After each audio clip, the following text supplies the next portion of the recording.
Hi there, Jonathan Ginsberg here, and I want to answer a question that I get a lot of calls about, a lot of emails about, and that is, how does somebody report Social Security fraud?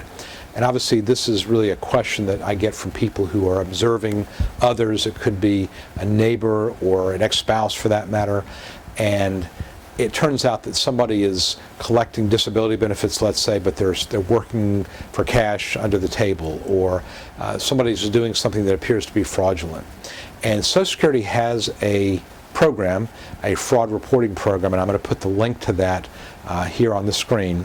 But basically they have the Office of the Inspector General handles fraud allegations, and basically what they do is when you report a fraud, they're going to want details. I believe they'll keep it anonymous, but they're going to want specific details, photos, anything you can provide, and a description as to what's going on. And they will investigate that fraud.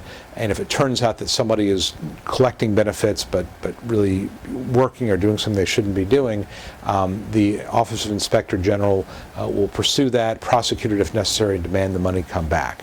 I would urge you, though, to be very careful about this, because again, you're essentially lodging what could be a criminal complaint.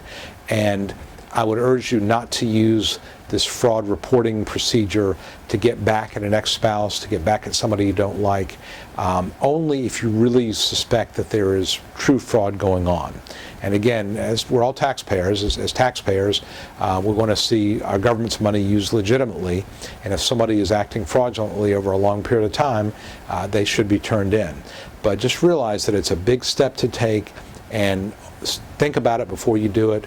Make sure you're really convinced that something's going on before you do it, because you can create a lot of issues for somebody, and sometimes you may see something that seems to be out of line which may not be. For example, in the disability area, somebody may have a mental health issue, and they may be doing volunteer work or something like that that is, appropriate for their particular mental state, but they could not handle a full-time job.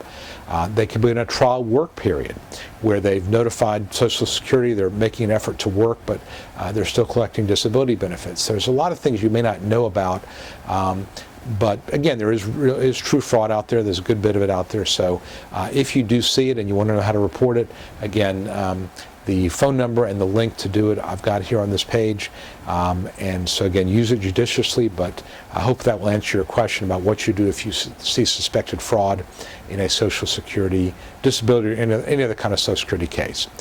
This is Jonathan Ginsberg. Hope this has been helpful, and I'll talk to you soon.